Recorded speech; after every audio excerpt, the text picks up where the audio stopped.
Hello everyone, and welcome back to another Sabbath School Nugget. And today's lesson is entitled, Who Our Father Is. I love this quote in today's lesson. It's from Oswald Chambers, who wrote in My Utmost for His Highest. Have you ever been asking God what He's going to do? Well, He will never tell you. God does not tell you what He's going to do. He reveals to you who He is. And now we come back to Job. Now, if you know the story, you will remember that Job loses everything. What I want you to notice in this story is something that we've been talking about in this quarter's lesson. And it's this idea that when we go through trials, that in some way, shape, or form, it's because we've done something to offend God that God is making us pay for, or He's making us pay for our sin. The problem is that everybody around Job believes that Job has indeed done something to offend God. Why else would he be suffering like this? And we tend to think the same. This same mindset is found in Jesus' day when they asked Jesus if a man was blind because of his sin or some sin committed by his parents. And notice what Jesus said. John 9:3, it was not because of his sins or his parents' sins.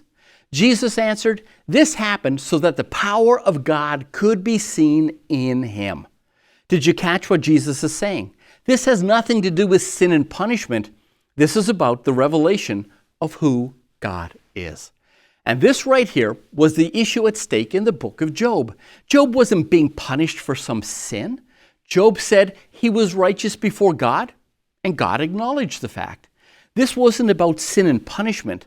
This was about God working through Job to reveal something about himself and Satan to the world. But before this story closes, as righteous as he is, Job has something to learn about God that Job would never have learned in any other way. And when God is done with his revelation, Job comes out the other side with a greater blessing.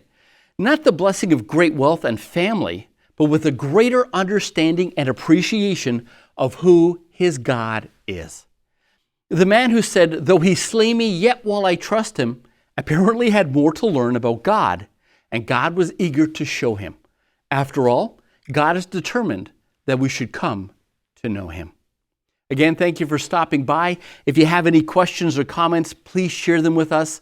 We'll get back to you as soon as we can. God bless. I'll see you tomorrow.